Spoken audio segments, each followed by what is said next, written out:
নমস্কাৰ। মই এটা ভিডিঅ'ত আপোনালোকৰ মাজত উপস্থিত হ'লোঁ। মই সৌৰভ মেধি নগাঁৱৰ পৰা কৈছোঁ।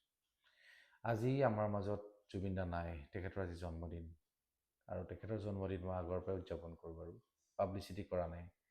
আজিও আমি নাহৰ ৰুলোঁ, তেখেতৰ জন্মদিন উদযাপন কৰিলোঁ, কিন্তু তেখেতৰ যে মৃত্যু হ'ল মই মানি ল'ব পৰা নাই।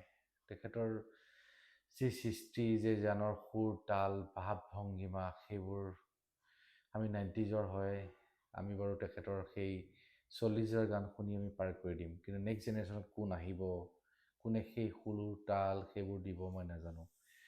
কিন্তু তেখেতৰ সেই গানবিলাক, লাষ্টৰ যি ফিল্মখনৰ গান ৰৈ ৰৈ বিনালে, মোৰ মন, সেই গানটো মোৰ শুনিলে ময়ো আৱেগিক হৈ পৰোঁ, মোৰ মাও আৱেগিক হৈ পৰে। সঁচাকৈ বৰ অতুলনীয়। মই মানি ল'ব পৰা নাই একচুৱেলি তেখেত যে নাই। তেখেতে ন্যায় পায় নাপায় মই নাজানো। তেখেত ন্যায় পালেও নাপালেও আমাৰ মাজৰ পৰা হেৰাইতো গ'লেই। তথাপিও আমি আশাবাদী যে তেখেতৰ নিচিনা কোনোবা এজন দ্বিতীয় ব্যক্তি আহি আমাৰ মাজত তেনেকুৱা সুৰ দিব বা তেখেতে উভতি আহিব, কিন্তু মই নাজানো কোনে সেই কাম কৰিব। আৰু আজি আকাশে বতাহে তেখেতৰ গান বজি আছে, যিহেতুকে আজি জুবিন দাৰ বাৰ্থডে হয়। সঁচাকৈ সকলোৱে পাতিছে, সকলোৱে নিজৰ নিজৰ অনুষ্ঠান পৰিৱেশন কৰিছে, কিন্তু সঁচাকৈ আমাৰ মাজত জুবিন দা নাই। তেখেতৰ মুখখন চাইছেনে কেতিয়াবা?